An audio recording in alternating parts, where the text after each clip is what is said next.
Tracy and I started watching wrestling back in 2018, beginning with that year's G1 Climax, the prestigious, hard-hitting annual round-robin tournament held by New Japan Pro Wrestling each summer. We started with that promotion and that tournament because we found the leading American promotion, WWE, to be aesthetically rancid, while the wrestlers in New Japan were strange, funny, dramatic, and sometimes even imbued with a kind of delicate gravitas you can only find in a performance where the stars are willing to accept looking fundamentally silly. 7 years later, we're still watching. We go to several live shows a year and routinely participate in online fan communities.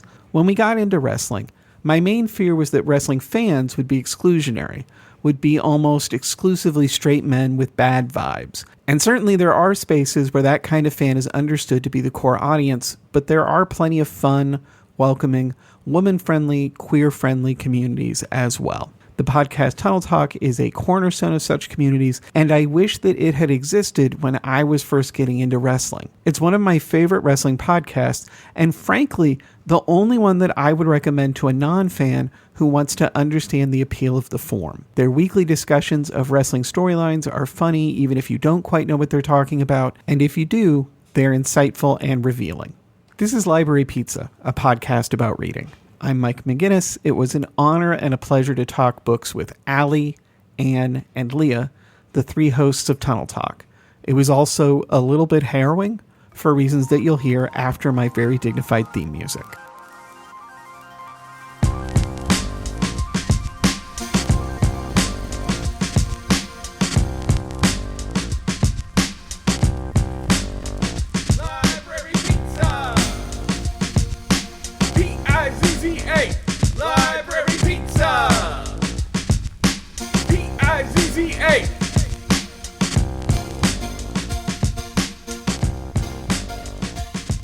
I think we should address this because it is important to the power dynamic in the podcast. and podcasting is mostly, in my experience, in my opinion, about power and the way that it ebbs and flows. Who has it, who wants it. Exactly. So the way that this happened from my perspective, the way that we have three beautiful voices on this podcast and then mine, is I was like, I wanted to invite all three of you. I assumed that it would be easier to get you separately, and that just seemed also like the polite thing to do, like to acknowledge you as individuals rather than treat you as, because you are co-hosts on a show, like you're a unit and you have to come together. And so I messaged you individually. And I also, like, again, like this inflamed sense of propriety, I let you know, like, I am contacting the other members of your podcast. Don't feel special. Yeah, don't feel like it's just you. Don't feel special, and don't feel afraid. Like you're not alone in this. And so then I scheduled first with Leah, and then I was scheduling with Anne, and Anne liked the same time as Leah, and so I said, "Well, that's okay. If you're all right, then I'm all right with that." And then Allie was like, "Well, really, we don't like to be split up." Say, Mike, do you suspect collusion there? I wonder about that. I did wonder. Would you like to come clean? I don't even feel like it's hidden. I'm the worst responder of everybody. I'm always the last to respond to anything. You're like, yeah, I've seen that.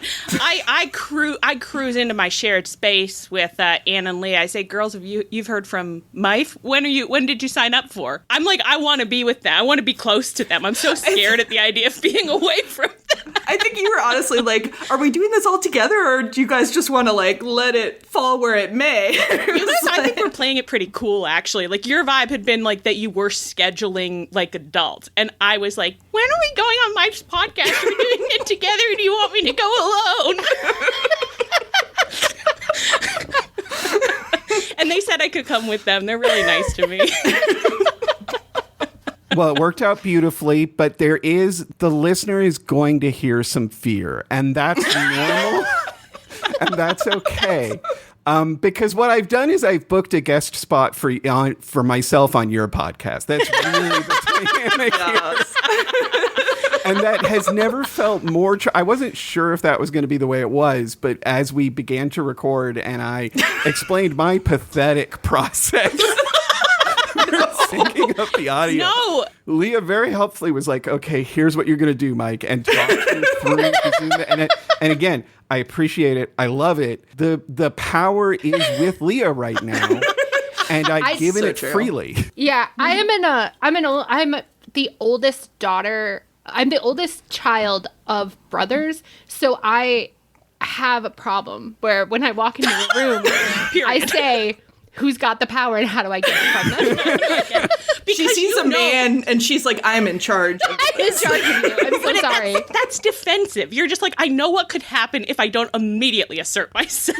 Yeah. Should we go around and say what place we are in birth order? You're not going to like what you hear from all three of us. I really thought you were going to say, should we go around and say where we think we are in the power hierarchy of this podcast, right? Well, let's do both. Okay. So one, we know that Leah is an oldest firstborn, Yep. and is in charge. I'm trying to seize the means of production. Yeah. Yeah, she has three younger brothers. Younger brothers. Yeah. I am a firstborn as well, 2 siblings. And I would say that right now, I hope I'm more in charge than one of you, but I'm not going to make a claim about which. I'll make the claim for you. I believe I am in 4th. I believe that I am number 4 right, power-wise. That's my ranking. I feel very comfortable with it. And, but I also am an older sister to one beautiful bouncing baby brother. Yeah, and I'm the oldest sister of 2 younger brothers, so we just have a variety of numbers of brothers. And I think right now I'm number 2 or 3 in the power hierarchy. Yeah, I think 2. I think so too, because Anne, you always have a quiet confidence, no matter what's happening. Meanwhile, I am me, so that's 4. And then Mike did just say to himself a couple minutes ago, "That's normal and that's fine." You might hear some fear. That's normal and that's fine. And that was just you reassuring yourself. I think that does put you at 3. Yes. I am regulating normalcy for us. Let's check in every 15 minutes and just say where we think the power is at that point. Absolutely. Well, this is really handy for me structurally, because I do want to kind of go around to the extent that I have a structure in mind for this conversation. I do want to hear what everybody is reading, has been reading, how you're feeling about reading, etc. And we could go in that order to some extent. So, Ooh. Leah, how do you feel about now being in charge of telling us what Leah, how do you feel now? I sense the power dynamics about to shift. I really got myself in a pickle here. Well, I literally just this weekend took out Piranesi by Susanna Clarke, which Anne had just recommended to me. I haven't gotten very far, so I can't get into it, but I think the last thing I read was Emily Wilde's Encyclopedia of Fairies by Heather Fawcett. I want to talk first briefly about Piranesi, because this does, again, it speaks to the weird social dynamics and the power dynamics here, because I just listened to the conversation that you had without me where you talked about that book. I wasn't invited to for some reason. But I did get to listen in. That's its own special power, you know? Yeah. How has the book that you have read, how did it treat you, I guess, is the question. It was good. It was, I had it recommended to me by someone who thought that I would like it based on another book that we had really gotten into, and I did not see the parallels, and it was a little bit too in love with its, evil fairy race premise, but it was a quick What is the read. premise? It's like fairies are living on the other side of a veil, but they can come in at any time and terrorize humans, and you always live in fear of the fairies, and it was a little bit too I was like, okay, no, I get it. Is there a lot of lore? Yeah. Does it go too deep? Oh. Yeah. That's your fantasy. What was the book that it was like? Great question. What was the name of the first book in that series where it ended on a cliffhanger, and it was very, very... Oh, Hellbent? Yes. No. Yeah. We like the Ninth House we like books? the Ninth House. No. books by, Then we are thinking of no, a different The Will and what's his face one? The Dark Rising. Also not that one. Oh Jesus. Okay, I was misled by Anne. Okay. That's true. We're both. Yeah. Mike, we did tell you at the beginning of this podcast that we are 3 women with dementia. So it was the one that it was like, it's gay. They're like the 2 like magical. 2 little gay? Little 2 gay magical men. What? Jonathan And was Strange that and the Mr. parallel? Norrell? No. I think we can go on to Anne and I'll supply that later. And if you still feel that you're in power ranking 2, I've we definitely can ask slipped. you. I would say I've slipped into power rankings. She slipped. Yeah. I don't want to be in power ranking 1, my though. I'm not really goodness. comfortable with that, but... Oh, wow. Well, step up, Anne. Yeah. Well, I am reading, again, from our Piranesi conversation. I just finished Piranesi, and now I've moved on to Jonathan Strange and Mr. Norrell. So that's fun. I'm like 10% of the way in, so like I haven't, made huge inroads yet, but I'm liking it so far. Yes, not to repeat the conversation that I listened into like a creep, word for word, but you did He's always describe listening in on us. that conversation, the exact experience that I've had with that book, which is that there is a hump. Yeah. You have to get past it. And the first and second, and I think third time I tried, I was like, I simply cannot get past. And I don't even know what it is, because the thing is that the second you stop reading it, it deletes itself from your mind. So I can't describe to you one thing about why it's so hard to get through those 50 or whatever pages, but I can't do it. It's not uninteresting, because it starts immediately right with doing the magic with the the whole thing leading up to doing the magic with the gargoyles. Yeah, it's a little slow though, because it does start with like the magical society, and they don't do magic, and then they reach out to Mr. Norrell, and then they go to his house, and then so there is like a bit, but like I'm actually really enjoying it this time with the like having been prepped that it's normal to be bored at first. So like I am actually enjoying it. I think it's hard because you don't meet Jonathan Strange for a while. And Jonathan Strange, it's immediately clear from the title, you're like, and that's going to be the sexy hunk character, right? Like that guy's going to have the charisma. So I think there's a little bit of something going on there where you can kind of, you feel a kind of anxiety about like, well, I want to meet the other guy in the title. Why isn't he here yet? Yeah, that is true. And yeah, there's just not a lot of like bouncing off, and the characters are sort of mostly kind of unpleasant so far. Yeah, that also makes sense, because most of those you won't even see again, and the ones that you will have a kind of, what's the Mr. Honeycomb or whatever his name is, but has a kind of a wet slavering quality. Yeah. Is this in the narration, or is this something you've inferred? That's just, I read him and I just think, oh, pathetic. But like, not mad, but just like, this is just a pathetic man. I know he's not going to be the point of anything. Right. He's the one who keeps being like, wow, I think this guy is just shy. Like when people are really rude to him and stuff, and you're like, oh, God bless. So is there like a baseline setting exercise here where in order to fall in love with the magical, mystical Jonathan Strange, we first have to meet a series of underwhelming creeps? Yeah, and so that raises the question, is Jonathan Strange even that charismatic at all? Or just in comparison? But I do think that one, for me, it's interesting that you said, Mike, that you were like, yeah, you get through the first 50 and then you delete it immediately from your mind. I really did have the problem where I read it enough times that I couldn't fully delete it, but I certainly couldn't skip it. And for me, that's the worst place that you can be, because then it's like, how am I ever going to get past this? Right. You're just trapped in like a boring whirlpool you can't get out of. Right. It felt like for the rest of my life, it was going to be like, well, I guess once a year I'll read 50 pages of Jonathan Strange and Mr. Norrell that I don't enjoy, and then I'll just try again next time.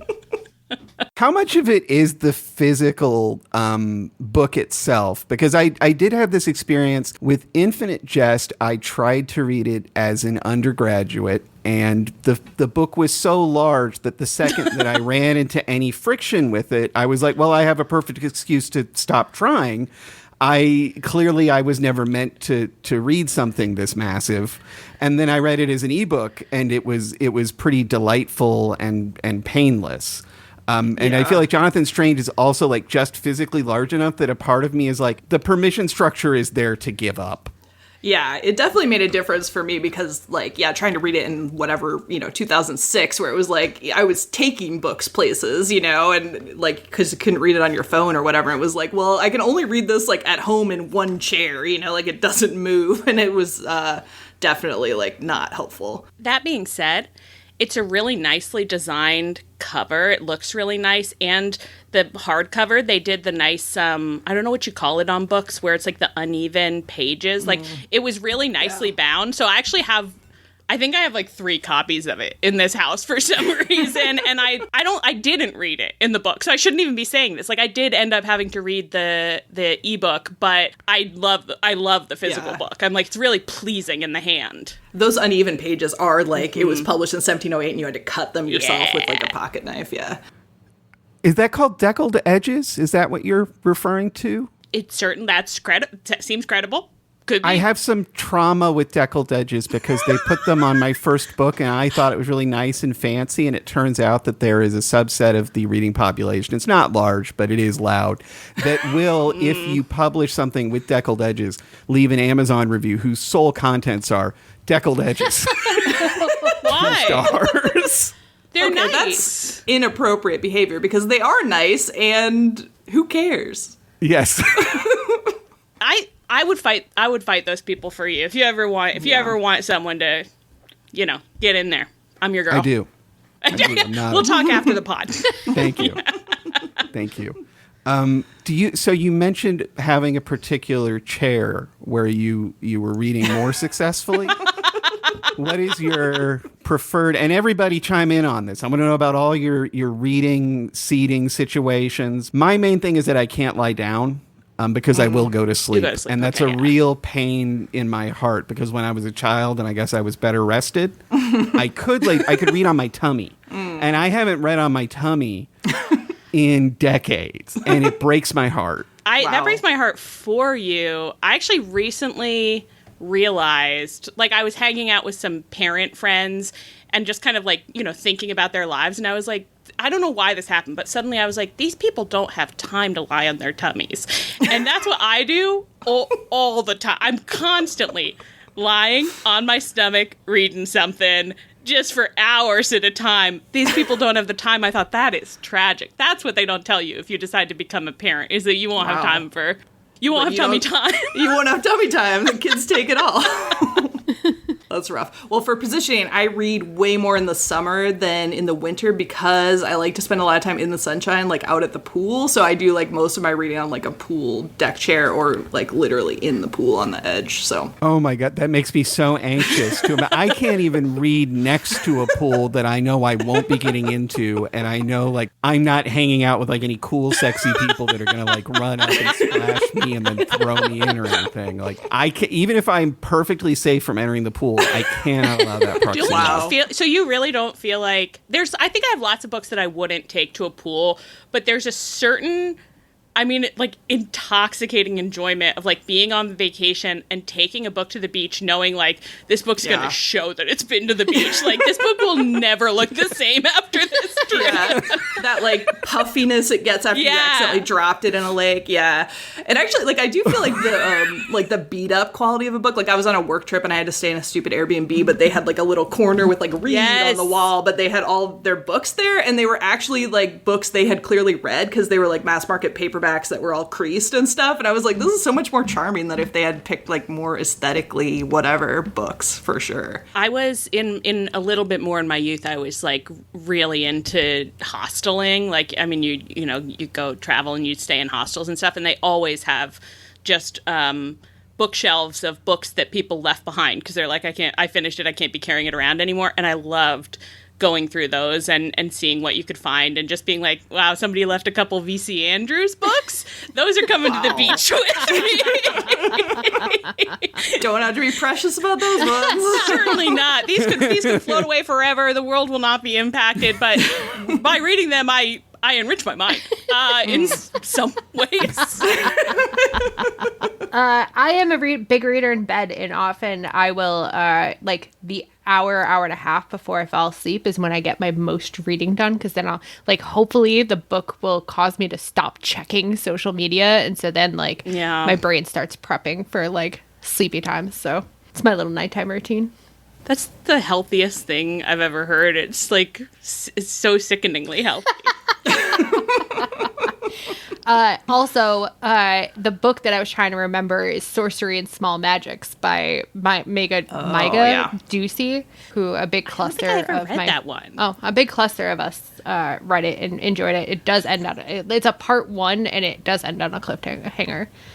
Two little gay men. Two little gay men in there, and they do magic. All right, among other things. I have a whole complex about the sleeping and reading thing. Like, I can't allow the book near the bed. I talked about this with Blorb, but for years I was like super sleep deprived and I didn't know it. And so I would fall asleep just sitting up if I read for too long. Like I did one of those surveys where they're like, not survey. This wasn't like, the Coca-Cola company trying to figure out how tired their customers were. It was at a doctor. But I go to the doctor. I'm like, I'm having sleep problems. I'm not sure if this is something or not. And they give me a little, test where you just go through it and you say how likely you are to fall asleep in each situation. And one of the situations that they give you, there's like reading a book, sitting in a quiet movie theater, sitting down in a warm place, in the middle of conversation. And my rating for the likelihood of falling asleep in the middle of conversation was not as low as I would have liked it to be. And another one was driving cars. Ooh. And it was like, yeah, if I'm driving a car, I'm on the verge of losing consciousness. Always. It's the most boring thing a person can possibly do. And so, like, I felt like I was just a terrible reader for like a decade of my life before I figured out that I just need to sleep with a CPAP, like an idiot. Oh, yeah. That fixed it? Sense. I'm listening attentively. Yes. Like, I know I'm not getting enough sleep. Let me take some notes. That was the whole thing. I went in, I did the sleep study, and what I guess they normally do is they let you sleep through the night, and then at the end of the thing, they tell you kind of your score. And they're like, here's how bad you are. And there was a moment where they came and interrupted me, and I felt like I hadn't been sleeping at all. I was like, guys, I'm sorry, I'm doing a terrible job. I don't know what's going on. And they're like, no, you've been sleeping. But you do now. We are just going to go ahead and skip to the part where we put you on the machine. We can't let you go one more night. You're waking up more than once a minute, you lunatic. They're like, you're actually stopping breathing quite regularly and we're getting concerned. Yeah. They're like, we are so sorry for your entire life up to this moment. Exactly. So rough. In some ways, though, that is the dream doctor's outcome, though. Like, to be able to be like, this is happening, and they're like, this is the way to solve it, and then it works. You are like, that's the ideal. Or it's like you come in kind of like, I don't want to overstep, but I'm wondering if this is a problem, and they're like, the hugest problem possible. Well, of course, although not to gender everything excessively, but everything is gender. And I did go in there and my attitude was not, I have a problem and I'm hoping you can fix it. My attitude was, I don't know, Tracy says I snore. I think it's fine. Like, I probably don't need any medical interventions at all. And the doctor had to, like, talk me around into getting the sleep study. I'm like, listen, he's like, you could die, like, a lot younger. It's actually very bad for your heart. I'd love to read some research on how many men's lives have been saved by a woman saying, if you do that in the bed near me one more time, I'm going to lose it. Because that was my mother's whole life with my father until she eventually truly bullied him into going to a doctor who was like, let's do something about this for sure. Before the doctor says that you have the problem, you don't have the problem. Yeah. That's my belief. And in fairness, you're sleeping through most of it. Sleep it, so. Yeah, and just because you're falling asleep in the middle of conversations doesn't seem like an issue. Or while you're driving. Friends are boring just like cars. That's all it is. wait, goodness. I realized I was gonna take it to Allie for the question of what she's been reading. But no, baby. the power rankings currently obligate me to go next. So I've been reading a whole bunch of things, partly because I am starting a reading podcast, and so I need to bank material. Yeah. So the list is massive, which like makes me feel really smug now. It's like I'm my own little NPR where I'm like, I'm taking in so much culture. Honestly, I think that this is a huge like, even just knowing that I was coming on this podcast, I was like, I gotta pay attention to what I'm doing. I can't be zoning out on Instagram. I have to be reading a little, so I have something to say on the podcast. And I was like, wow, this is good. I've got to do this more. I did notice, and I wasn't sure whether to bring this up with you, but since I invited you on, I think you have become defensive on Tunnel Talk about the fact that you do read. In 2 episodes. Honestly, didn't even notice that. It's come up. It's likely thing to come up. I can't draw a conscious corollary, but certainly that's probably what's going on subconsciously. Because like, maybe some part of me was like, he invited me on as a joke to try and prove that I can't read. I'll show him. Finally, all the people will know what our true intellectual capacities are. This is it's been the whole plan from the beginning, actually. You're so dastardly. But so I have been reading The Faun by Magda Szabo, who is a Hungarian writer who I believe she died in 2007. Couldn't tell you when she was born. I want to say the 30s. But I started reading this one because Tracy has also, I feel like Tracy and I have both decided that the way to fix our lives is to become much more aggressive about reading in the current nightmare situation. It's like the only time that I feel safe anymore to some extent. Right. And so Tracy asked me, like, what is a thing that you read recently that you really like? Because I'm gonna get into it. And I told them to read Magda Szabo's The Door, which is this, it's probably the best thing that I've read in like the last 5 years or something. Oh. It's about a writer who has been politically, she was sort of in quiet exile for reasons that are not discussed in the book, possibly because they reflect the real situation of the actual author, but she's been allowed to come out. And so she's writing more. She's getting to do more of the business of writing. Her husband is an academic who's got some health problems, and he's getting a little more active too. And so they hire a woman to do some cleaning in their house just to help make life a little bit easier. And the woman that they hire is an absolute maniac. But in a way where like the writer wants to be friends with her and be close with her and cares a lot about her opinions and things. But it's really hard to explain why I think it's one of the best books I've read in like the last 5 years. Apart from like the best I can do to summarize it is there's a scene where a dog is being fed as if the dog were a human at like a dinner table. And it made me feel so it felt crazier than anything I'd read in like the last 2 decades. I was listening to this one as an audiobook, and I was like, for some reason, I am losing my mind over the fact that this dog has a place setting. You know, it's amazing in this world to find something like that you can write about that still has the power without being, you know, purposefully offensive or anything. It has the power to arrest. Well, that was part of it.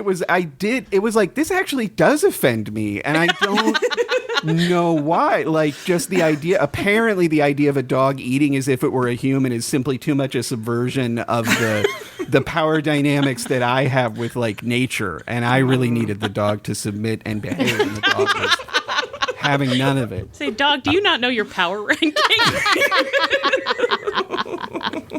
So Tracy read that and loved it, and I was jealous that Tracy was reading that, and so I started reading this other book by the same author called The Faun, which is about it's one of those books where like it unfolds a little bit non-linearly. It's in the first person, and it's being written as, I think, a letter to either a husband or a lover. And it moves around a little bit freely in a way that makes it so I get anxious describing the premise. But as we discussed before we began recording, it's okay if I just make things up because absolutely. you won't know. No one so knows. I think that basically what's happening is that the actress is very successful. She is a big old deal, but she's a deeply, deeply unpleasant person, or at least like, I actually don't know that she's that bad, but she's telling the story in a way that makes her look bad constantly. But there's like two things about it that I really love that have sort of been takeaways for me. The one is that it begins with sort of just a meditation on her relationship to shoes. And through that, we learn about like her childhood and her experience of poverty because she had a really rough experience with shoes that she got as hand-me-downs from like a rich relative or friend, I'm not sure, who was a grown woman who took great pride in her tiny feet. And so she was like, well, our feet are like practically the same size because like I'm like girlish and you're a girl, so like I'll just give you mine. And the little girl is like, this is one size too small for me. This is hell. And like telling the story that way, like just really focusing in on just the thing about the shoes was a really good way to bring me in on just kind of everything about that character through that one little thing. And the other thing that has struck me as I've gotten deeper, I read a part before I came down to record with you that I felt awfully close to crying. And one of the other things that is gender about me is that I really struggle to cry. I just like can't express emotions sorry. well. It's cry sad. is one of the greatest pleasures on this earth, and I deny myself. I hope that over the years you can do it more and more freely. The trick is to like just see a really stupid commercial that's a little bit sentimental. Sometimes that like sneaks in. It's like, oh, the dog is happy. I frequently will get this feeling in my chest that's like pressure building up, and the only thing that was going to make it better is if I just have a full-on weeping fit. And my number one thing that will get me going, and it's so stupid, but YouTube compilations of soldiers returning home to their dogs will get me, like, I will be full on sobbing my stupid little brains out and then sit up and be like, all better. I think a fun perverted fact about me and Leah is that we've been in the same physical space before, both in such a weird mood, and looked at each other and been like, I want to cry so bad. Should we like watch some like, I don't know, like Amazon commercials where the dog is dressed up as a lion together? Does that work? Is that your thing? You need the dog to dress up as another animal? There's just one specific one that I remember Leah had knowledge of. Yeah, it's like a family brings home a little boy, and the little boy, like, they already have a dog. I think they're maybe adopting the little boy, and the little boy is afraid of the dog. And the dog is so devastated because he wants to be friends with the little boy, and the little boy is terrified of him. So then the mom takes the dog into another room and puts a little lion like hat on him. And so the dog comes back out, and now the little boy thinks he's funny and like hugs him, and the dog makes, with a dog face, but happy. it's like very happy. And it is like, and the whole thing is set to like violins, and you're just like, oh yeah, I'll be crying. I'll be over here sobbing. Like something evil is being advertised, but I'm subverting the system by getting something totally different out of it. I won't be buying a lion mane because of this. I'll just be crying for free. Now, you mentioned this was a commercial. Did you have to like go on to like Amazon Prime and just start like clicking videos until they played the it was on commercial YouTube. for you? It's on YouTube. It's all on YouTube. Okay. It's all on YouTube, yeah. You need to cry, you hop right on YouTube.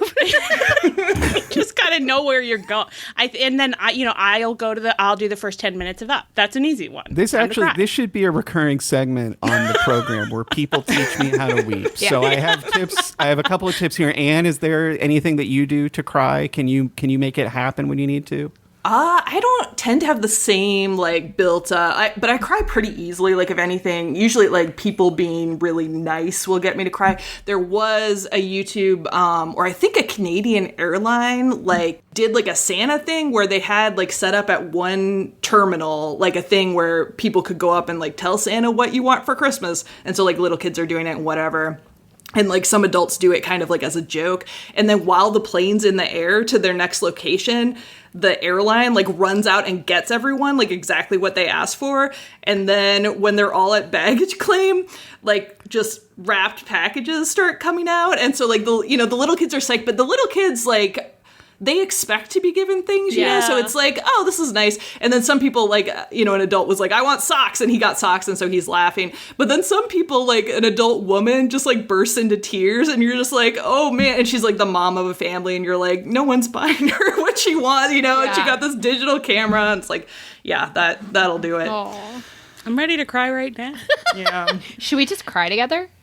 Yeah, maybe I'll just have a little cry. 1, 2. You know, this one is on topic because it's about reading. What's the Golden Compass series? Mm-hmm. What's the third one called? It's the Golden Compass, the Subtle Knife, and Amber Spyglass. Yeah. Sometimes when I want to tear up, I'll go read the end of the Amber Spyglass. What happens at the end? Well, it's that no one's fact checking us, but I think it's that they've had to. Maybe one of the children has had to go into the other universe forever, so they'll never see each other again. And there's this whole like speech that someone is giving about like the kingdom of heaven, basically. But it's like a really beautiful. It's just like a really beautiful scene that is like really like stuck in my head in a certain way where I'll just read it and I'll just tear up below. That also gets me because they have to be willing to live on other sides of the world, because if they cut themselves a hole, it will release what are those things called? Spores. Gas, whatever they are. It'll release more of them into the world. So the only way for them to go away is if they never cut another hole and they both stay on opposite sides. And I think the little speech is about like, we can do it. We're strong enough. We want good things. And I think, you know, in this current world, to read two people to choose to do the right thing, even though it's the wrong thing for them personally. It gets me. Yeah. Big time. I did recently discover by accident, you know, you have the like depression thoughts you taunt yourself with, the like little things you think of that like, you know, if this thing happened, that would really be unspeakably horrible. And so I did find one recently that I can cry on command if I think about this one thing. And so it's really important that I not do that and I not inhabit that. No, now. I don't want you to do, that's not. No, that's not the right kind of crying. I also have certain things that I'm like, if I hear this song when I'm in a certain mood, I will immediately enter the hole and I will not get out of the hole. And that is the wrong kind of crying, and we don't go there. You need the release. No. Right, you're trying to stop the buildup of the bad crying from getting too big by off-gassing the kind of good crying where you're like, I'm reminding myself of you know, just the inherent emotionality of being a human being, and I'm saying it's okay to have that complicated stuff. This is incredible advice. We want to get you there, Mike. We're happy to check in with you about this very regularly. Yeah. Just DM me anytime. You crying? Have you cried today? Because it's time. That makes us sound like bullies. Hey, Mike, you've been crying recently. Would you like to? Not before you messaged me. And we're happy to provide that service for almost anybody. So you just let us know. If you want us in your DMs kind of bullying you to help you cry, we'll do it. Oh, so to conclude, I did have a thought that I should end, which is so the reason that I did feel briefly like, I don't know, maybe I could experiment with crying. Maybe today is the day. There was a part where the character said that no one had ever loved her, and she specifically talked about how her parents had never cared about her, and up to this point we've really built up like she loves her parents. And I had the thought, you know, since this is a bad person, I don't feel bad watching her being so pathetically self-pitying. Like the fact that I've already been kind of set against her by the book was in a weird way permission to sympathize with her while she indulged in perhaps the deepest sin, which is like feeling kind of bad for yourself while you're talking to somebody else. I fear I've indulged myself. And you know, my voice did get a little thick there as I spoke, so we're working on it. We're getting we'll have him cry before the end of this pod. Don't you worry. Thank you. Through his tears, he'll end the pod. So Allie, as the least powerful member of the podcast episode, what have you been reading recently? How's reading been treating you? You know, sometimes I feel bad that I want to be a better reader. You know, I like many grew up as a very big reader, and then the internet, the pace of the internet really destroys those neurological centers that you need to focus on something and become like totally embroiled in it in the way that you remember from youth. It's like, obviously I can still read, but you know, it's like sometimes so stressful to be in there, like craving that feeling of like, I'm completely lost in it. But I've got a couple things going on. So I'm running a couple of audiobooks. This is the light stuff, you know? So I've been two re-listens, because I just have one downloaded and one on Audible. I don't know why I have. It's like, you know, you need stuff for different moods.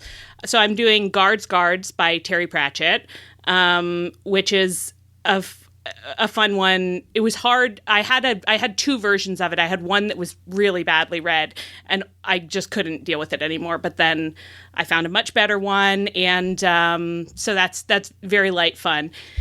And then I'm also, it's anytime we get to the autumn, I start looking for, I'm like, what's the thing that I want to read at this time of year? And I'm always looking for something new, but also I have stuff I revisit. And I often revisit To Say Nothing of the Dog by Connie Willis at this time of the year. I don't really know why. It's not actually an autumn book at all. No, I really don't know. But but the audiobook is really wonderful, and I don't know. I know some of us have read it, but this is Connie Willis has written a bunch of these like time travel books, and this one is about like, it's a kind of comedy of manners, comedy of errors, like traveling back in time to the Victorian age. Does that sound? Yeah, I think more or less. Yeah, and it's like there's some. It's funny because I've listened to /read it so many times now that there's some stuff in it that I'm like, I'll start thinking about like more deeply than I used to, but it's like enjoyable because it's light, you know, it's light, but it's fun. So those are the two audiobooks. And then I've been reading physically a book that a friend of mine recommended, and I didn't fully understand. It wasn't what I expected when I got in there. So the book is called Butter by Asako Yuzuki, and it was written in Japanese, and then it's translated to English. And it's about a woman who's a journalist who is trying to write a story on another woman who she was charged with killing 3 men that she had like been, I don't know, like kind of black widowing. I mean, she didn't marry them, but they were like funding her lavish lifestyle, and then she killed them off. And she was convicted of this, but now she's, why can't I remember the word? You know, when you say like, no, I didn't do it. Try me again. You know, Double Jeopardy? Appealed it? Appealed it. Appeal. Yeah. So she's waiting to be tried again. And the book is about, I mean, thus far, I'm like halfway through, but it's like a lot of it is about like notions or like gender in Japanese society, and it's about like body image or like, I don't know, like body bigotry. I don't know why I sound so stupid, but prejudice. You don't. You're good. Thank you, Mike. Because the woman who did the killings is overweight, and she was like, she was really into cooking and stuff, and so she's been kind of like lambasted in the press, like basically with people being like, why would they even want to date or marry her? But she connects with the journalist through a suggestion from a friend who's like, well, why don't you just like ask her about cooking? Because she won't talk to any journalists.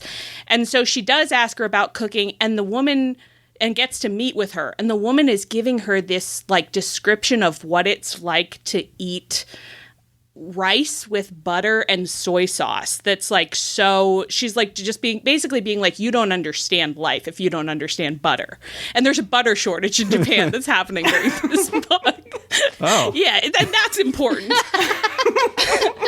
And so then a lot of the book has been that the journalist is like trying all of these like really rich dishes or just like eating butter with things and thinking about how butter tastes. And now she's gaining weight and she's thinking about like what it means to be a woman and what it means to like marry a man. And she has this long-term boyfriend who just like messaged her and was like, I don't think you should become fat, if you were wondering. It's crazy. It's like really not what I expected at all. Describing that, like, and this is probably a mean thing to say, but it's like, it's probably good, I don't know, but there's this section in Gaudy Night where she goes to like a literary cocktail party and they're all like bitching about this book because it's winning awards and they all want to win the awards, and it's called like Mock Turtle, and it's like a guy develops like a neurotic fascination on like huge turtles swimming in the aquarium, and like then he gets so anyway, it's all this stuff, and then the guy's like, yeah, I think significant is what I would call it. Anyway, I was just thinking about that as you were like, and there's a butter shortage in Japan.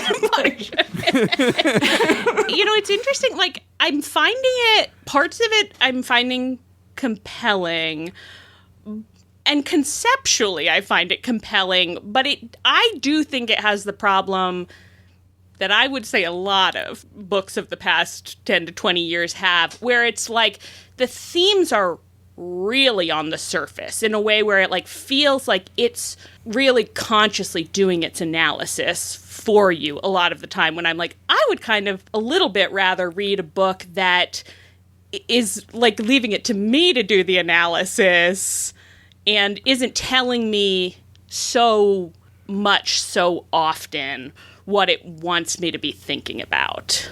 Yeah.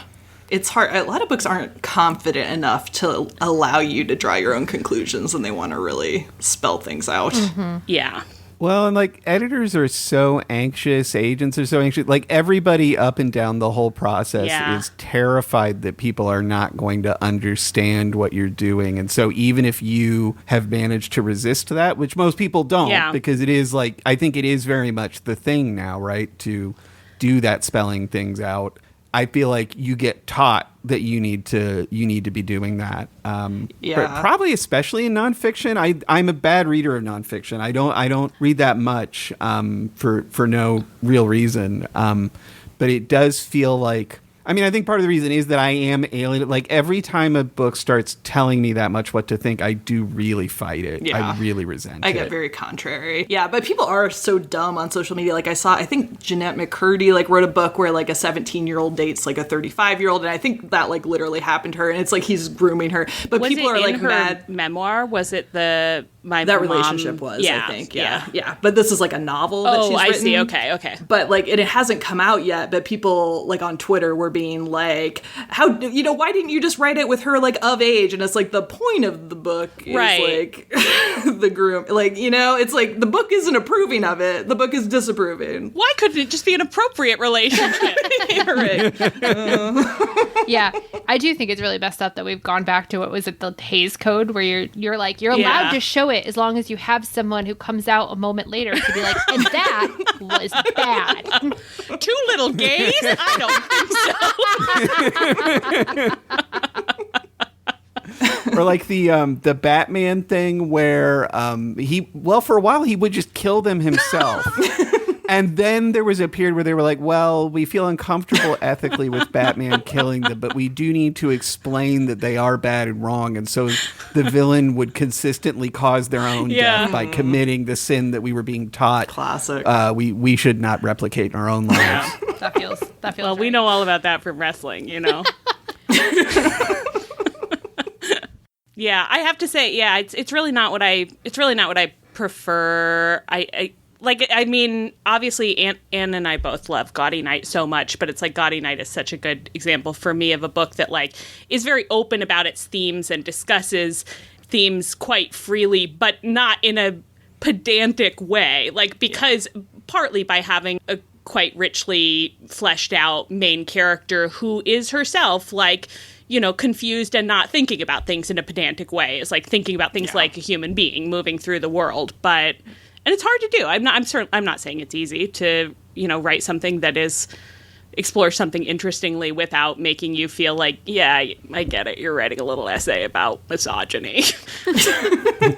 Yeah.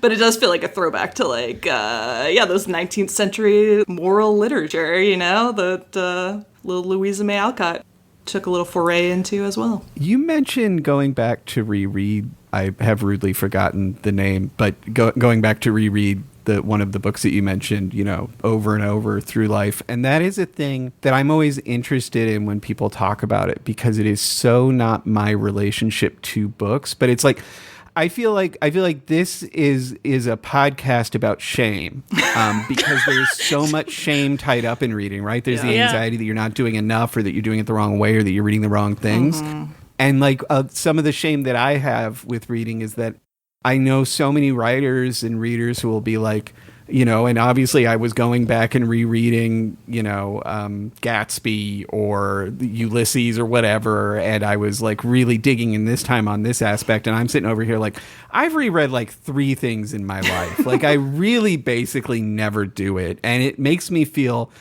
like, I don't know if there's something wrong with me that I'm so rarely tempted to do it, but like, what are the pleasures of that for you? What do you like about going back to it? It's so interesting. I find a lot of books like very comforting. Like if I really love it, like I like to go back to the world and sort of like experience it again. And I do feel like I get different things. Like I'm not usually going back being like, this time at Gatsby, I'm really like, you know, looking at these themes. But like I do, like just from being at a different point in my life, or, you know, like having different things that I'm thinking about right then, like do get different things out of them for sure.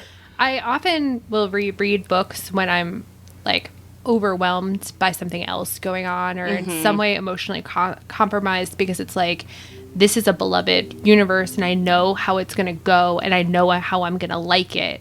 And so it's, you know, the warm bath, you know, for your brain, where you're like, yes, do that again. I'm gonna watch you two fall in love again, or I'm gonna watch this, you know, sad man get the happy ending. Like I'm just gonna, like, I very rarely will reread books that were more of like I love the Ninth House books, but I've never reread them because I find them like they're too exciting. They're too, you know what I mean? Like I reread books for the comfort, not so much, you know, because they were particularly good or particularly anything. Yeah. I'm trying to think, I'm like, what are the other books that I've reread a lot? And it is like a lot of them are kind of like seasonal, and some of them are weird. Like, you know, I've read Tam Lin by Pamela Dean so many times, and it's like such a bizarrely written book. So weird. It's so a very satisfying book. Weird. But it's insane. The pacing is insane. It's like, this book is like, it's a it's like her version of the Tam Lin mythology, but it's taking place at like a, what is it, like a 70s? It's like Carleton College. Yeah, it's like Carleton College in Minnesota. And I don't know what they do to people that make them so obsessed with that college if they went there, but I went up there once because my friend was doing when I was in the MFA program, my friend was doing like interviewing a professor up there. Sometimes it is a beautiful campus. And I kind of was like, if I were isolated up here, I might become a little obsessed with it too, I guess. But the pacing in that is really strange, but it's like such a like comforting setting to me, because it's like on this, and they're just like, a lot of it is just like fairly obscure quotations, and they're just going to weird cafeterias a lot. It's interesting to me, Mike, that you were like, oh, I don't think you exactly said like, I feel ashamed that I don't reread, but you brought the. I do. Well, I feel like ashamed about how much I do reread. I feel ashamed that I don't read new things more, and that I often am just like, I get very stressed out when I like about, it's so babyish, like, but I get really stressed out when I like don't know what's gonna happen, and there's like, I almost like can't fully enjoy something sometimes in a certain way until I like kind of know what's gonna happen, and then I can like let my guard down a little and be like, okay, now I can really revel in some of these moments where it wants me to feel. I definitely get that too, because like being excited to find out what's going to happen means I like read it not very carefully, and then when I go back, I can really get the full effect a little bit better sometimes. Yeah. If I've really, really, really fallen in love with a narrator, I get that. I was recently reading Demon Copperhead, and I fell in love with him so strongly that I literally stopped reading halfway through to be like, who has read this book, and does it end happily? Because if it doesn't end happily, I'm putting it in the freezer.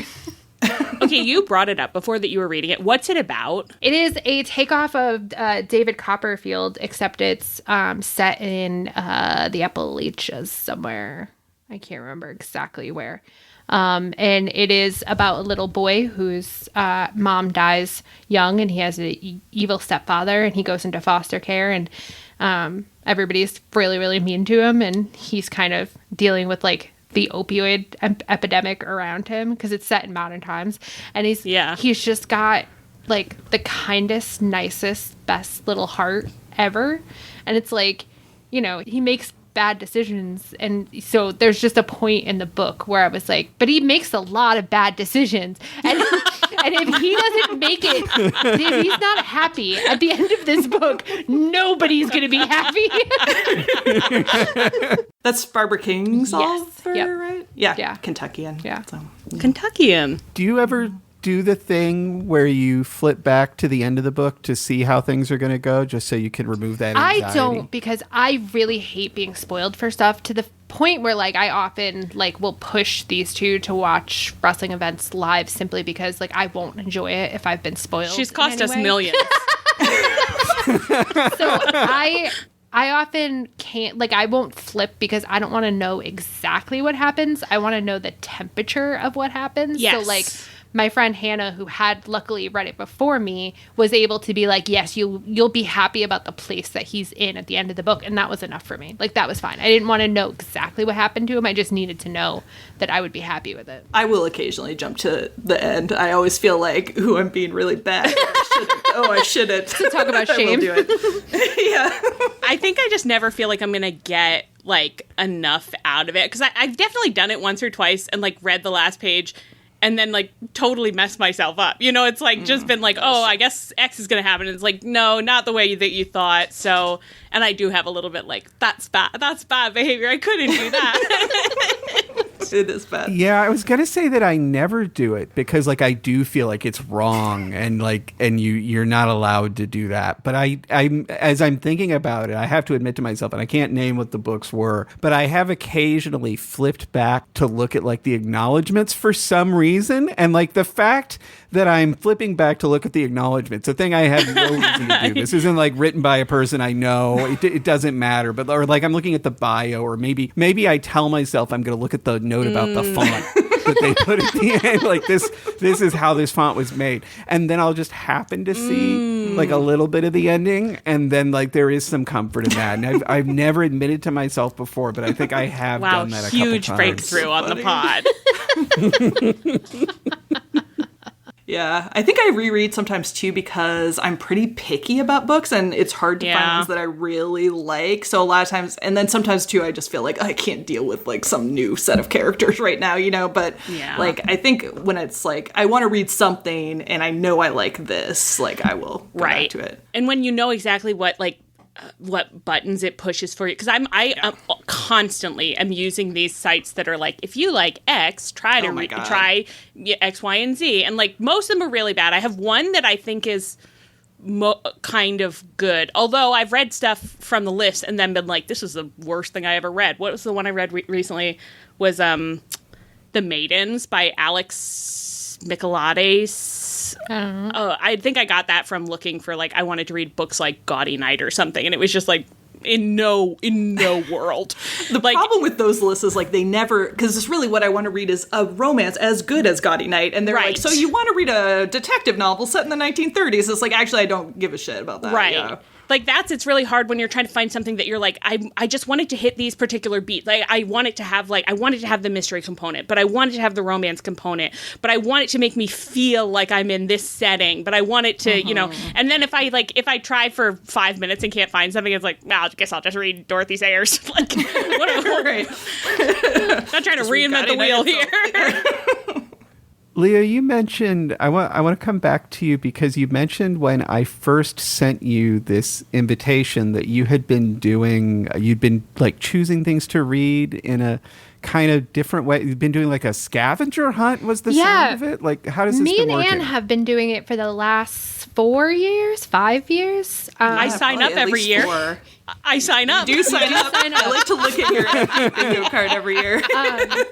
our friend Rach runs it, and she runs it entirely out of Google like Sheets. So it's like a low, like it's high tech to me because I don't really understand how it works. It's very clever the way she does it. It's just something that she does for her friends, and she's got a list of like 100 prompts that she's put together, and she randomly assigns you a bingo card with like a randomly generated amount of those prompts, and the goal is to get bingo. And so like some of the ones that I got this year were like, you know, a book that you consider a page turner, a book with a map, family tree, or other supplemental material, a banned book, a book with an unreliable narrator. And so it's really helpful sometimes because I think, you know, I am somebody who tends to be like, okay, I liked this book, so now I'm going to read everything by this author, and I'm going to read everything in the related to this author, and I'm really stuck in this like genre right now. So it is kind of fun sometimes to be like, oh, guys, has anybody read a book with a language you're not fluent in recently? Because I really need this last square, you know? Totally. Yeah, it really helps direct things for sure. And sometimes it's really fun. Like, I feel like I've been making more of an effort to like only read things I feel kind of enthused about lately, instead of, because with the shame around reading, like you can end up in a situation where you're like in a grim slog of trying to read things you think you should read instead of things you like want to read. But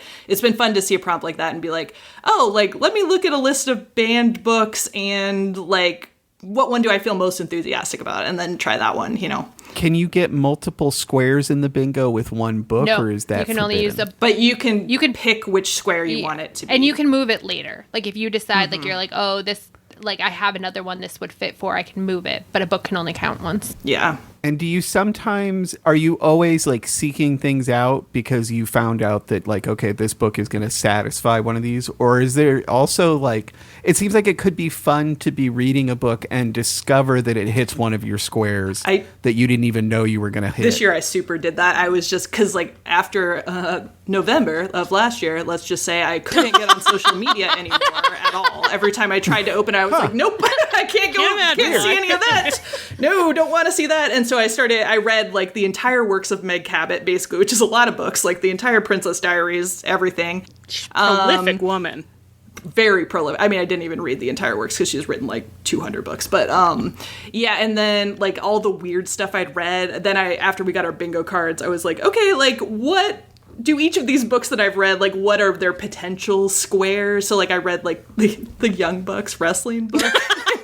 And, you know, it's like a book about real people or whatever. It's like, sure, there we go. That almost qualifies. Right. Not quite, but close. That probably fills a square for like a classic book you never got around to. It's like, and the rules are, if it counts as a classic for you, you decide what counts. So it certainly counts as a book with an unreliable narrator. There was one other thing I wanted to go back and ask about, because Allie, you talked about that relationship with reading that like often big readers have when they're kids, that is like really hard to go back to, and I feel like that is a really common experience that you. I mean, I wanted to say you don't know how good you have it when you have it, but I feel like I did know actually. Like I was reading all the time. It was my favorite thing in the world, and I knew that it ruled, and that it was lucky that I had all the time to do it. And I really had all the time in the world to do it because I was homeschooled all the way up until college. Living the dream. So like basically all I did was read whatever I wanted to read. I did not behave well and read the things I was supposed to for school. Although I also didn't read good things as a result. Like most of what I read is like real trash because I didn't know how to find the good stuff because I was a homeschooled idiot. But did all of our parents they weren't teaching us how to find the good stuff at school. Let me be very clear about that. Did all of our parents have a rule, no books at the dinner table? No. I think I was allowed to. Oh my God. You know, lax parenting. I genuinely cannot remember. I feel like we weren't allowed to read when we were like at home. like having dinner at home, but we would go out to dinner like on Friday nights usually, and I know I was allowed to bring my books, and I have such distinct memories of being at the Mexican restaurant, like reading my Babysitter's Club book and like eating my kids' quesadilla and just being like, God, this is living. This is the best thing that's ever happened to me. Which I assume is what my parents were thinking too, because I wasn't saying anything and they were drinking margaritas. So it must have just been like, God, this is living. I don't think that ever came up for me, but I was a repulsive child where I considered dinner a time in which I had everybody like forced to like withstand my monologues and they couldn't escape. So I was like, this is me time. Why would I be wasting it with a book? And this is the girl who now doesn't want to tell us what's making her happy on a tri-weekly basis. Makes you think. I do a lot of performing on our podcast. So. I do a lot of bits. So you're saying that when we do that, it just distracts from the bits that you've really been putting your time and effort into. You're like, I've been focused on other things. I had some parental guidance about not reading and walking. Oh. Which I did ignore. Yeah. I did a fair amount of reading and walking around on the sidewalk, and bumping into things. I did it today, walking back from the pool. I was in the middle of a But you said the thing that I was gonna ask about, Allie, because like I feel like for me the relationship that I had that I kind of wish I could have back. Like if I were to put it into 2 words, it'd be like my book. Yeah. I have books that I'm reading, but when I was a kid, I feel like I had my book and it was like an equipment slot on like a role-playing game character sheet where like one book at a time was my book. Yeah. And I had other books, but this was my book. And I don't have that anymore. I've actually had to like actively let go of that in order to read more in the way that I want to, because I really had to get over the need to like finish the one that I'm reading. Like I had to let go of that and start being willing to change over to other things the second I got a little bit bored. And so like I've moved, if anything, in the opposite direction. I don't have my book anymore. So you had my books. That was what you said, Allie. Your books were with you at the Mexican restaurant. Do you have my book? Do you have that equipment slot on your character sheet? No. I mean, I think part of the problem when you're an adult and you're not like, like living in a city with good public transportation and you're taking public transportation to work or whatever, there's a lot of times that when you were a kid, it was like my book time. Because you were getting ferried around that you don't have anymore. And I think about this sometimes. Like I went on vacation with my brother last year, and we were in Sydney, and I was taking the bus all over the place, going to the beach. So I was like on the bus for an hour a day, and I was like reading on the bus, and I was like, this is so elite. Like I'm just like going somewhere, and I'm just like reading the book while I get there, and I'm like so into it. And so I think that's like one thing that I find challenging is that like my adult life is not really set up for my book, except my audiobook in the car. But, I find it hard to get like really lost in it. Yeah. I feel like I have to like get better at like carving out like designated space, because I'll be really like habitual about like the stages of my day, but I don't have like book time except when I'm at the pool or whatever, but in the winter. But that feeling of like, also, as a child, like, your life was just so much more regulated. It's like, I was only allowed to watch X amount of TV a day, And now no one limits the amount of TV I can watch a day while I play little iPad games or while I knit or whatever. It'd be Someone better needs to take me in hand, for sure, yeah. But it's also... like, you can only look at your phone for a half hour a day. It's like, I'd probably be reading a lot more. Yeah. But it's like, you also just had, as a child, you had like the mind is more open. And so it's like everything I read, I was like, whoa, I've never read anything like this before. And like, I can be quite picky. And so I often will be just kind of reading something being like, well, this is fine, but it's not like, it's not like transcendent. And I want that transcendent experience, which I can still have as an adult. Like I have read books over the past few years that were just like, oh, I'm so caught up in this, I can't make myself do anything other than read it. Like that's how I felt when I just brought it up on, we didn't invite you, Mike, but I just brought it up on our podcast. When I forgive you. When I read The Historian, that was my experience, was just like, holy shit. Like I love this so much, I can't stop reading it. And when you experience it, you're just like, this is the greatest drug on earth. Like nothing feels better than this. Yeah. But it's true. But half the time I am reading stuff where I'm like, wow, this is a great premise, but it really fell apart after the first act, you know? Or right, your critical voice is so much more forward than just the like idiot and you enjoyment. have like read so many more things too. Like I got like a young adult book out of the library, like just because I wanted to like read something light and it was available now and like the board looked fine or whatever. And then it was such a weird experience because I was like, I think this is pretty good for its genre, like because I finished it the whole way. But it started out as a beat by beat retelling of When Harry Met Sally, which was insane. I was like, why is this happening? Like they're trapped together on like a long flight instead of a road trip. And then he's like, I don't think men and women can be friends. So I was like, what's happening here? Like, what are we doing?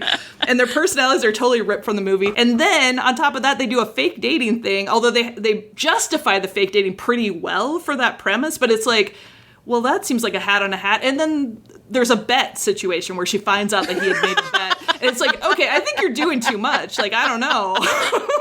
Little bit busy. Yeah. There's too much. Look in the mirror and take one thing off. Take one thing off. Exactly. Take one trope off. You guys will appreciate this too, where it was clearly written by a woman like my age or older, probably 10 years older. And so the main character, who is a teen in this book written in the 2020s, his dog is named The Undertaker because his little sister is a big fan of wrestling. I was like, a child in 2022? No, Wow. she's not. How did it feel to have some understanding of that though, Ian? Wow. I can't believe that happened to Horribly you. wretched. I was like, wow, I hate that I'm being like, God, at least put Roman Reigns there. Like, at least make it a Russo. It's probably Logan Paul for God's sake. Logan Paul. Oh my God.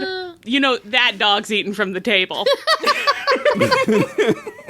I would say I still am my book person. I very, very, very rarely will read 2 books at the same time. Once I start a book, that is the book that I am reading. And I almost always read around the same, like right before I go to bed, and that's what I'm working on. And I find it very challenging if someone recommends me, and like they could tell me, like they could be like, this is the best book, it's perfect for you, you're gonna love it. And I'm like, I'll put it in the next pile because I have to finish reading this book until I decide that I'm not gonna finish it, which like I've certainly done, but like that has to be an active decision. I almost never. That's so interesting. I don't put things aside and like by accident. I feel like I almost never decide to stop reading something. It just gets forgotten. And there's a trail of forgotten. You know, it's like, oh, I didn't finish it. And then I will be like, it was perfectly serviceable. Why didn't I finish it? And it's just like, I don't know. I just don't remember anything about it now. Like, it just didn't get me in that place. Yeah. This is the thing, is I had to consciously shift to that model because my model was I have one book and I'm not allowed to read something else until I finish this one. And so I would read like 3 books in a year or something ridiculous because I was fighting those books that I was forcing on myself the whole time. So now that's why I've got the like 12 books going, is so that I forget the ones that I don't go back to and I don't notice myself letting them go. If you choose not to finish a book, I guess this is just Leah, but you guys might do it sometimes too. Do you ever think like, I can't do this book anymore, I'm going crazy, and then just think like, I'll just go look up the rest of the plot. I'll just go read the rest of the plot. Like that's because I do get like, I'm like, well, I want to know how it ends. My next step once I've decided to DNF a book is I look up either the Goodreads or I look it up on Reddit because I want to feel the catharsis of other people complaining about the same things I'm complaining about. So that's my first interest, is I'm like, is anyone else trying to read this bullshit? The like going to Goodreads and filtering on 1-star reviews for a book that you hate so much is such a cathartic experience where you're just like, yes, I know. Yeah. Although exactly what was wrong with it. Reasons that you didn't hate it for, you're like, oh, you That's nothing. Wrong end of the stick. That's nothing. That's the least of this book's problems. Yeah. Not to wallow in nostalgia, but as sort of my last question for you, this is what I've been closing the conversations with so far, so I feel like I need to continue for scientific purposes the survey that I have been doing. The name of the podcast is Library Pizza, or will be once it exists. Nice. And it is named in honor, of course, of the personal pan pizza that one earned as a child by reading actually a fairly small number of books. Right? You like remember it as an achievement, then you think back and it's like actually like any book would do it to some extent. But so I have to ask, did you earn personal pan pizzas in your youth by reading? Yeah. Big time. Yeah, for sure. Yeah. was I so don't exciting. think we actually did the personal pan pizza thing. We did the MS Readathon, and I don't remember what the prizes were. But I did do it, and I did win prizes. That's what's important. Yeah. Is that you have the bragging It's rights. really important. In this moment, I do feel quite like, and don't worry, guys, I did win prizes. Did your libraries do the thing where, like, for every book you read, they'd, like, you know, it was like, this year's theme is ice cream, and, like, you write it on an ice cream scoop, Yep. and they staple it up on your cone, that kind of stuff? That was so satisfying. Yeah, and I believe someone I would do that for me read now. so much that there was like a point where it was like, well, it's embarrassing. Like my mother was like, you can only have so many ice cream cones. You have to leave Mom's some like, for the tone other it children." down, Leah. Watch some TV.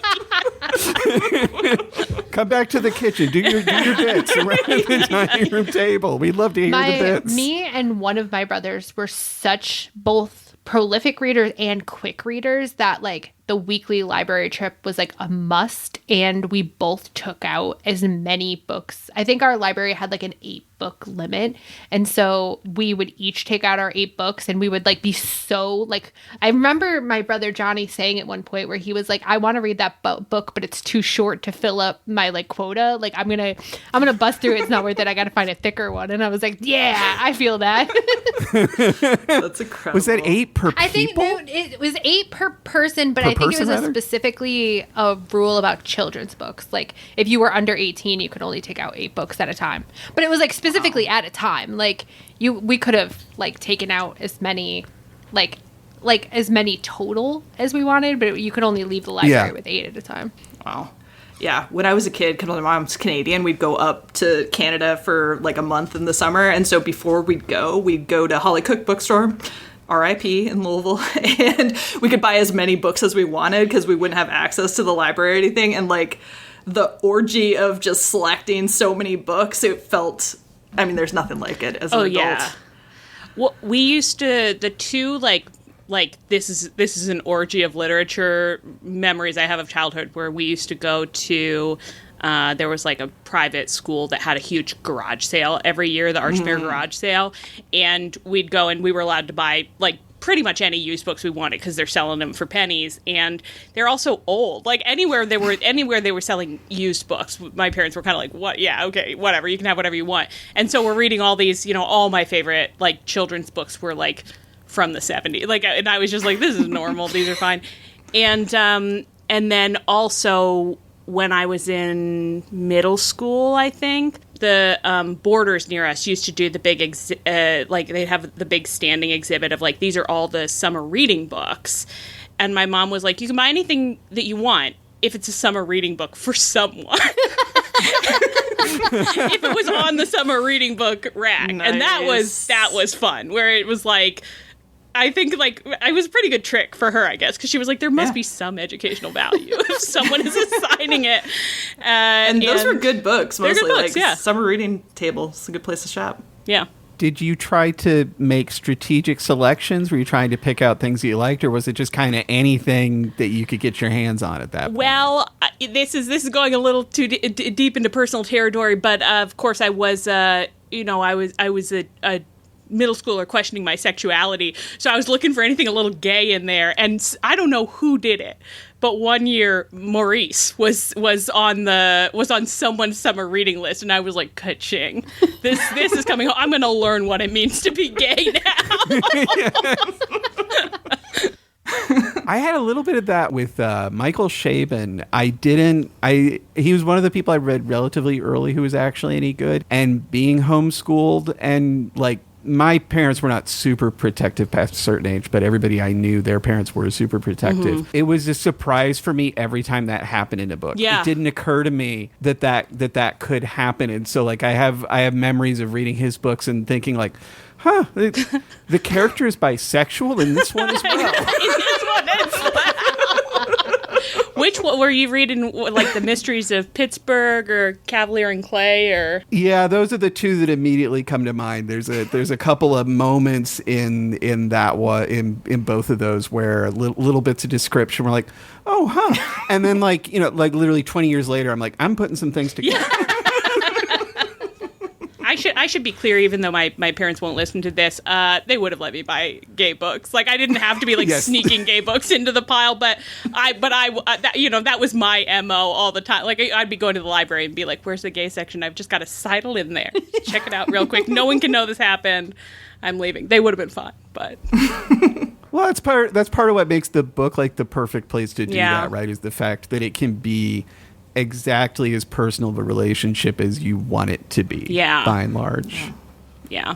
That felt very conclusive. It really did. I was like, what wow, a great. line Yeah. I don't know. Like traditionally when you have guests on, you offer to let them plug their podcast, and you can certainly do that, but there's like no point on earth, like guarantee every single human being listening to this came from yours to mine. It's not going the other direction. There's no reason it would. I think it could. I think it could. I think you could be Library Pizza could be the big hit. And maybe years from now, we'll be glad that we said, come listen to Tunnel Talk. Yeah. Sometimes we have conversations that we wish Mike could be there for, but he's not. Yeah. And if you liked our ability to recall books that we've read, you're really going to love our ability to recall a wrestling match we just watched. Oh, goodness. Well, thank you so much for doing this. It was a lot of fun to talk to you. Thanks so much. And I'm glad to have had you and to have been a guest on your podcast, Library Pizza. You're on our roster, Mike. I mean, one of these days you're going to make the Don't worry, your name has come up. So as the fill-in. Now I'm scared again. Mike's like, they're bullying me again. What if you started crying right now?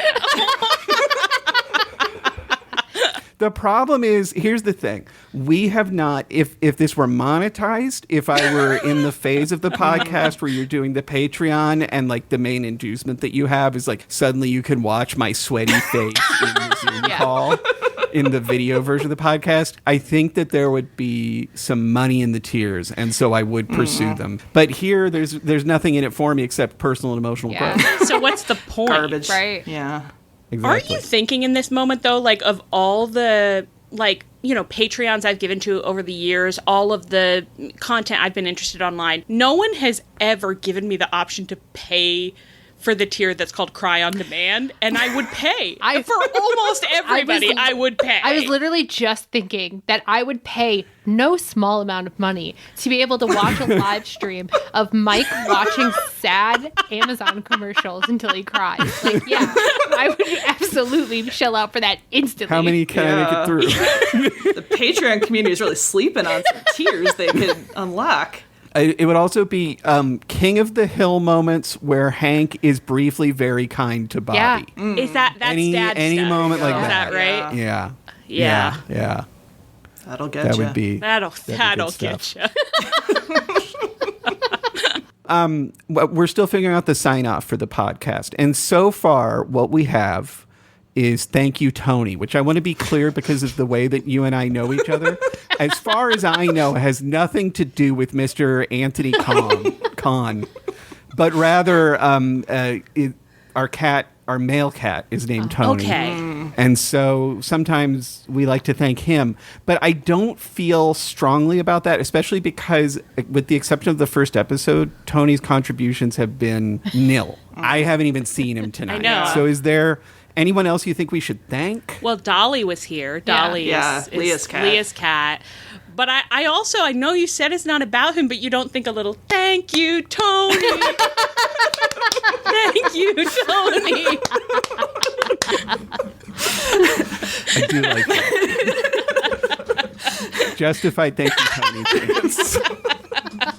Get some wrestling fans on a podcast. There's just going to be a chant, even if it's the last minute. For some reason, in the middle of when I brought up wrestling at some point earlier, I did have a moment where I was like, "Are we allowed to say that? Are we allowed to say that we all watch wrestling?"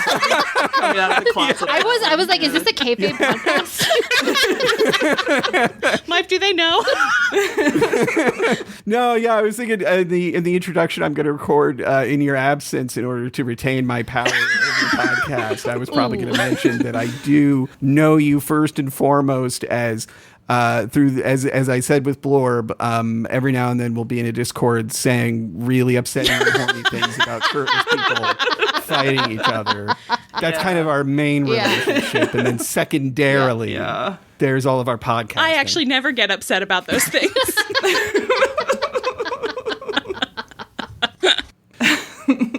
Well, on that note, thank you, Tony. Thank you, Tony. Thanks so much for having us. This was so fun. This was a blast.